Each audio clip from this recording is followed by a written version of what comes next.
पोटल रे आपण मैंने बहुत सारा रेसिपी घरे बनई किंतु मु भावुची सबुठारु सहज और स्वादिष्ट रेसिपी ये दही पोटल मुझे बिना पियाज रसुण बनई आपण मैंने जेकोसी उपास व्रत यहाँ को अरुआ भात सहित खाइबे बहुत ही बढ़िया लगे खाइबापी। वीडियो को स्किप न करी पूरा संपूर्ण देखूँ, संपूर्ण देखिले आपण मैंने घरे ए प्रोसेस रे बनइबे। नमस्कार दर्शक बंधु, आपण मानक इप्सिता किचन में अनेक अनेक स्वागत। तेज चलतु आउ डेरी न करी आज रही टेस्टी दही पोटल टी स्टार्ट करवा। ये देखो 250 ग्राम पोटल को मुठी नहीं तार दुई साइड को टिके छुरी साइज एमती काटी नहीं तार चोपा गुड़िक एमती छुरी साइज चांची नौ। देखो चोपा को चांची सारापर दुई साइड टिके कट लगे ना, पूरा काटे ना जहाँद्वारा कि पोटलटी भलसे भाजी हो। पोटल को देखो काटी नेली सेम प्रोसेस रे सब पोटल को ये काटिकी रखीदे से अल्प लुण और अल्प हलदी को देकी भलसे गोले नवा। गोले सारिकी 5 ରୁ 10 मिनट पर्यंत टिके रेस्ट देदेबा।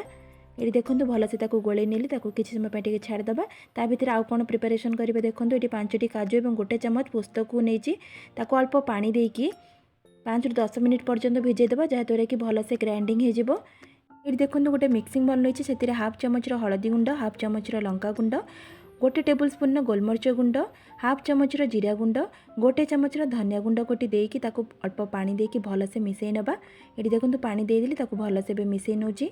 मिसई सारापर एबे मिक्सिंग जार नवा। मिक्सिंग जार रे ये हाफ इंच अदा को मुझे काटिक रखी, 2टी कंचा लंका को रखी मिक्सिंग जार देदेबा। भिजेकी रखिथिबा पोस्तक और काजू को से देदेबा।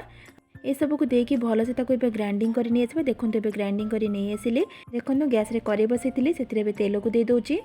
तेल को देकी तेल टिके गरम होगा छाड़देबा। तापर पोटल को दबा। पोटल को देकी पूरा लाइट गोल्डन कलर होगा पर्यंत ताकू टिके भाजीबा। गैस रे फ्लेम को लो टू मीडियम रे रखिथिबे। एठी देखो पोटलर कलर हल्का हल्का चेंज हो गलानी। ताकू टिके मझे मझे एपट सेपट कर नौथिबे जहाँद्वारा कि दी साइड टिके भलसे भाजी हो।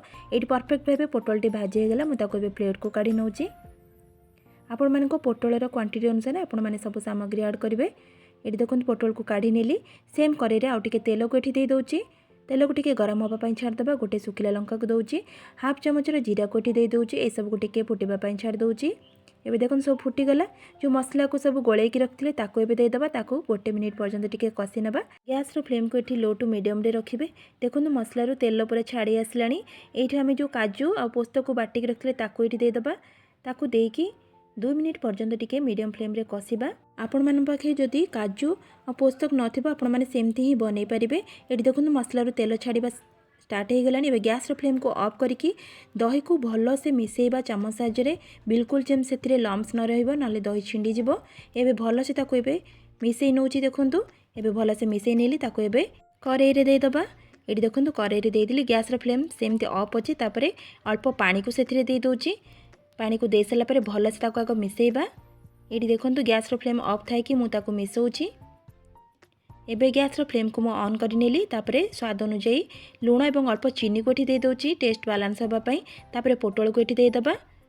भल से मिसेकी 1 ରୁ 2 मिनिट पर्यंत टिके फुटापी छाड़देबा मीडियम फ्लेम रे। ये देखो फुटवा स्टार्ट हो गलानी। पूरा परफेक्ट 2 मिनिट हो गला। ये मु लास्ट रे कस्तूरी मेथी 1 चम्मच और हाफ चम्मच गरम मसला को देकी हाफ मिनिट पर्यंत टिके फुटापी छाड़ देइथिली। एबे परफेक्ट भाव फुटीगला। गैस रो फ्लेम को ऑफ करके आमे लास्ट रे 1 टेबल स्पून घी को दबा जहाँद्वारा कि टेस्टा बहुत ही बढ़िया आसिबो। एबे भल से मिसई नौची। ताले दर्शक बंधु आपण मैंने देखिले केमती बिना पियाज रसुण रे नुआ स्टाइल दही पोटल को मुझे बनै नेली। आपण मैंने जेकोसी उपास व्रत अरुआ भात सहित एमती दही पोटल को बनैकी खातु बहुत ही टेस्टी लगे। जदि भिडियोटी आपण मानक पसंद लगे प्लीज गोटे लाइक करेंगे। एमती सहज नुआ नुआ रेसिपी देखा मो चैनल को सब्सक्राइब करने को बिल्कुल भूलिबा नहीं। ताले आज रोची नमस्कार, जय जगन्नाथ।